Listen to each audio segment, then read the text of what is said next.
नमस्कार, प्रदेश के नंबर 1 और सबसे भरोसेमंद news channel India news Haryana में आप सभी का स्वागत है। मैं हूं राहुल राजपूत। दिल्ली में ऑड इवन फॉर्मूले के लागू होने के बाद अब सुप्रीम कोर्ट ने एक और सख्ती दिखाई है। अब से बिना किसी काम के कोई भी ट्रक दिल्ली में एंट्री नहीं कर सकेगा।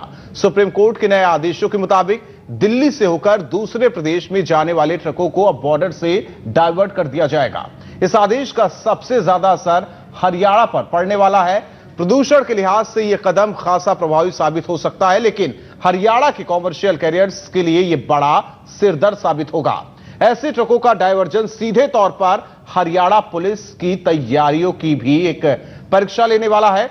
सुप्रीम कोर्ट के आदेश के बाद कई बड़े सवाल खड़े होते हैं। इन्हीं सवालों पर एक खास पैनल के साथ आज की बड़ी बहस करेंगे और बड़ी बहस में एक खास पैनल हमारे साथ जुड़ चुका है। सबसे पहले मेहमानों का परिचय करा देते हैं। हमारे साथ स्टूडियो में मौजूद हैं सुभाष कौशिक जी, महासचिव ट्रांसपोर्ट यूनियन। इसके अलावा राजपाल सिंह गिल जी, जो कि व्यापारी नेता है। सर्वेश तिवारी जी, एनजीओ संचालक। सौरभ भारद्वाज जी, जो कि पर्यावरणविद है। साथ ही हमारे साथ गुड़गांव से अमित नेहरा जी, वरिष्ठ पत्रकार, पीएन कॉल महासचिव, गुड़गांव सिटीजन काउंसिल। आप सभी मेहमानों के पास कैसे आप देखते हैं? मेरी सोच ज्यादा नकारात्मक नहीं है जी, क्योंकि किसी भी चीज को देखने के लिए मैं सबसे पहले अपने आप को एक आदमी समझता हूँ, एक इंसान समझता हूँ। और इंसान की सबसे बड़ी जरूरत है उसकी जिंदगी। जब तक जिंदगी और सांसें चलती हैं तब तक आदमी मौजूद रहता है इस धरती पे। तो हम हर वक्त जो अपनी सांसें खो रहे हैं वो ज्यादा कीमती है हमारे ट्रकों के पैसे की वजह का हिसाब अगर हम रखें या किसी और चीज का हिसाब रखें, तो ये सांसों का हिसाब हमारे लिए ज्यादा कीमती है। और उसके लिए ये मैं राधा ताली बजा के स्वागत करना चाहता हूँ सर्वोच्च न्यायालय के जो भी डिसीजंस हुए हैं। बट समस्या कहाँ आती है कि दो तरीके से देखा जाता है। एनसीआर अगर हम कहते हैं कि एक बॉडी है, एक चीज है, तो उसको क्यों अलग अलग देखा जाता है? कभी तो हम कहते हैं गुड़गांव, फरीदाबाद, गाजियाबाद, नोएडा सब दिल्ली का पार्ट है। जब समस्या क्या गुड़गांव में पॉल्यूशन नहीं हो रहा है? आज की डेट में गुड़गांव में बहुत ज्यादा पॉल्यूशन है। सर्वोच्च न्यायालय भी जब डिसीजन लेता है या फिर सरकार भी जब अपने डिसीजन लेती है, चाहे दिल्ली की सरकार ने ली, तो खट्टर साहब के साथ मिलके उनको फरीदाबाद और गुड़गांव को भी उसमें जोड़ना चाहिए था। मैं तो दूसरा मत रखता हूं कि क्यों ना गुड़गांव में भी लागू हो ऑड इवन फॉर्मूला। और उसके लिए हमें सजग होना पड़ेगा, हमें आगे आना पड़ेगा। तो मेरी तो टेक यही है कि हमें इसके लिए पूरा समर्थन करना चाहिए। हाँ, सिस्टम नहीं है, सिस्टम बनना चाहिए, लेकिन जब आदमी डूब रहा हो तो हाथ पांव मारना पड़ता है। तो हम बार बार सरकार कह रही है कि ये 15 दिन का ट्रायल है, तो उसको आप हाथ पांव मारना कह सकते हैं। उसके बाद बहुत सारी नीतियां बनेंगी, इससे जो भी सीख मिलेगी उसको अगली बार जब भी ये इंप्लीमेंट करेंगे तो उसको मैं आश्वस्त हूं कि इससे बेहतर तरीके से उसको ये लोग अगली बार सुचारू ढंग से इसका उपयोग करेंगे। सौरभ भारद्वाज लगातार जारी है। हमारे साथ मेहमान भी लगातार बने हुए हैं। सर्वेश तिवारी जी, कुछ कहना चाह रहे थे आप? हाँ जी, मैं ये कह रहा था कि हमारे बहुत ही काबिल पत्रकार भाई साहब ने बहुत अच्छी राय दी। उन्होंने कहा घर बैठे रहो और काम करते रहो, सारा कुछ सरकार करे, हमारी कोई भी रिस्पॉन्सिबिलिटी नहीं है। अब मैं अगर घर बैठना शुरू कर दूं और घर पे रोटी मिलने लगे तो वो समस्या का समाधान है। हम कोई भी इनिशिएटिव ना लें, ये अगर कोई चाहता है तो इससे बड़ी मेरे हास्यास्पद कोई बात हो ही नहीं सकती। मैं ये कहता हूं कि क्यों ना कार्यालय जितने हैं गुड़गांव में फॉर एग्जांपल, कि गुड़गांव में जितने भी दफ्तर हैं वो इनिशिएटिव ले कि हम अलग अलग समय पे अपने दफ्तरों को कर दें। कोई 8 बजे से शुरू हो, कोई 9 बजे से शुरू हो, कोई 10 बजे से शुरू हो। 8 घंटे की है, 8 घंटे का समय रहे।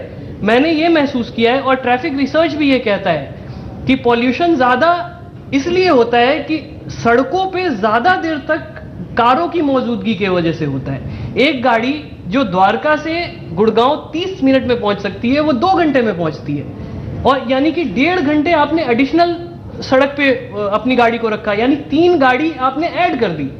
इस समस्या का समाधान तो हम कार्यालय वाले, हम अपने दफ्तर वालों को सचेत करके कर सकते हैं। और भी बहुत सारे संसाधन है। MRTS जो है, मास रैपिड ट्रांजिट सिस्टम जिसे हम कहते हैं, मेट्रो बन रही है।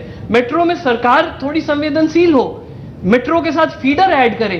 समस्याओं के समाधान को हमें देखना है। आप तो समस्या को और समस्या बना के उसको सुलझाने की कोशिश कर रहे हैं। मैं तो बिल्कुल भी उस बात का समर्थन नहीं करता हूं। चलिए पीएन बिल्कुल सही एक चीज आपसे जानना चाहते हैं सर्वेश तिवारी जी। दिल्ली की बात आती है तो एनसीआर को भी हम लोग अगर देखें तो इमेज बन जाती है दिमाग में कि अब तो सारी चीजें व्यवस्थित होगी। सवाल इस बात का है, इमेज तो बना लेते हैं हम पूरे दिल्ली एनसीआर का, लेकिन बातें होती है केवल दिल्ली के लिए। बिल्कुल हमें नहीं लगता कि 40 किलोमीटर के दायरे में दिल्ली बसी हुई है, इसके इर्द गिर्द हरियाणा और यूपी का ही भूभाग है जी। वहां कुछ भी होगा या यहां कुछ भी होगा, इसका असर वहां पड़ने वाला, उसका असर यहां पड़ने वाला है। इसे लेकर कोई पहल नहीं की जाती। बिल्कुल, मैं तो एक स्टेज आगे जाने, एनसीआर से आगे एनसीटी जो हमने बनाया है, नेशनल कैपिटल टेरिटरी जो बनाया है, हम इन शब्दों का प्रयोग क्यों करते हैं, मैं यही समझने की कोशिश करता रहा कि जब हम हर जगह कहते हैं ये हमारा भाग है, हमारा, हम एक हैं, जो पहले भी मैंने ये बात कही, बट उस पे सर्वोच्च न्यायालय भी सचेत नहीं है। ये बहुत ही अजीब सी बात है। हम कमेंट नहीं कर सकते बिकॉज वो सबसे ऊंचा न्यायालय है हमारे लिए, बट आग्रह जरूर कर सकते हैं कि इन मुद्दों को बहुत ध्यान से सोचें। एक और बात मैं आपको कहना चाहूंगा कि हरियाणा की सरकार, मैं समझ ही नहीं पा रहा हूं कि खट्टर साहब ने एक भी बयान क्यों नहीं दिया इस मुद्दे पे अभी तक। बार बार हम समझ गए पॉल्यूशन हो रहा है, एक आम आदमी समझ गया हरियाणा में पॉल्यूशन हो रहा है, क्या मुख्यमंत्री साहब को समझ ही नहीं आ रहा है कि हरियाणा में पॉल्यूशन हो रहा है? अभी तक एक भी बयान उन्होंने खुल के नहीं दिया है और ना ही आके दिल्ली के मुख्यमंत्री से या प्रधानमंत्री से इस विषय पे मुलाकात करके कोई बातों को आगे बढ़ाई है उन्होंने। सो ये बड़ा अहम है और आम जनता को सोचना चाहिए कि असल में कौन क्या कर रहा है और आपका कौन हमदर्द है। ये सारे मुद्दे बहुत अमित नेहरा जी यहाँ एक चीज जोड़ना चाहते हैं, जिस तरीके से सर्वेश तिवारी जी बात उठा रहे हैं, एक चीज आपको भी ध्यान दिलाना चाहते हैं। हमें, आप सबको मालूम है कार फ्री डे मनाया जा रहा है, कार फ्री डे हो रहा है, साइकिल से जा रहे हैं। गुड़गांव सचेत है, हरियाणा वासी सचेत हैं, दिल्ली वासी अब जाके सचेत हुए, दिल्ली की सरकार अब जाके सचेत हुई। अगर देखा जाए वही फॉर्मूला यहां भी लागू हुआ दिल्ली में।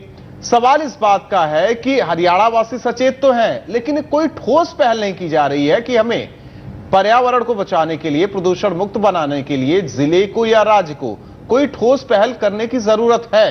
तो गवर्नमेंट ने भी छोड़ दिया पुलिस वाले, तो इस पे भी कुछ स्ट्रिक्टनेस तो होनी चाहिए। संक्षेप में ये है कि दो चीजें बहुत जरूरी है। एक सिस्टम बनाना, सिस्टम में मास रैपिड सिस्टम बनना चाहिए, मेट्रो हो गई या फीडर बसेस हो गई इस तरीके की। और दूसरी चीज है जो हमारी सिविक सेंस हमारी डेवलप होनी चाहिए और एक सेंस ऑफ प्राइड डेवलप होना चाहिए कि हमारा शहर है, हमारा देश है। और वो जब हमारे जहन में रहेगा तो हम जरूर अच्छे इनिशिएटिव खुद ही लेंगे और सरकार को इस चीज के लिए हम लोग फोर्स करेंगे कि वो ऐसे इनिशिएटिव में को प्रायोरिटी बनाए, प्राथमिकता दे। चलिए, आप सभी मेहमानों का बहुत बहुत धन्यवाद बड़ी बहस में हमारे साथ जुड़ने के लिए। लेकिन जिस तरीके से ऑड इवन फॉर्मूला, हालांकि खासकर हरियाणा वासियों को इससे दो चार होना पड़ा, वहीं दूसरी ओर सुप्रीम कोर्ट का जिस तरीके से आदेश, अब ट्रक जो है वो बाहर यानी कि NS10 NS2 से आने वाले ट्रकों को बाहर से होकर गुजरना होगा, दिल्ली में एंट्री नहीं। अगर कोई काम है या कुछ है तो वो एंट्री कर सकते हैं ट्रक को लेकर दिल्ली में।